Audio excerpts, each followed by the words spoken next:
इसके अंदर तो खुरम साहब की जितनी तारीफ की जाए उतनी कम है। पैसा लोगों के पास बहुत बहुत होता है, लेकिन पब्लिक के लिए खर्च करने की ताकत भी नहीं होती है।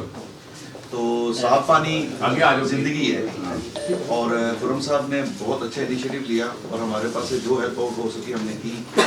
उम्मीद है कि ये और भी अपना अदारों के साथ मिलके हमारे जो उनसे बाकी फिल्ट्रेशन प्लांट उसको अपग्रेड करेंगे, जिससे शहर चकवाल को साफ पानी मुहैया होगा।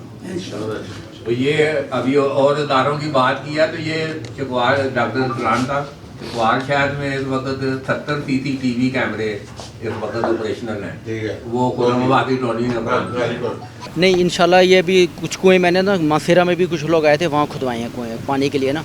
तो इंशाल्लाह जहाँ जहाँ ज़रूरत है अपने ज़िले के अंदर वहाँ ये प्लांट होंगे। 3 तो नहीं इंशाल्लाह 7 का तो मैंने कहा हुआ है इनको, इसके अलावा भी मज़ीद ज़रूरत पड़ेगी विल डू इट। जी बिल्कुल, ये एक बहुत अच्छा इनिशिएटिव है and it is really kind of him. बड़ा नेकी का काम है कि इन्होंने 3 फिल्ट्रेशन प्लांट्स की रेनोवेशन करवाई है।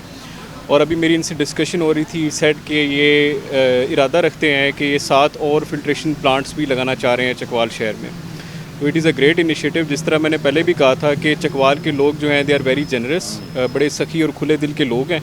और जब भी चकवाल में या जनरली हुकूमत पंजाब को कोई भी इशू आया तो चकवाल के लोगों ने बढ़ चढ़ कर उसमें पार्टिसिपेशन शो की है, which shows that the people of Chakwal are very active and they know their responsibilities, और वो हर जगह पर आगे बढ़ कर कंट्रीब्यूट करते हैं। सो होपफुली ये स्पिरिट जारी रहे और इसी तरह से लोग जो हैं वो आगे बढ़कर लोगों की फलाह बहबूद के लिए काम करते रहें।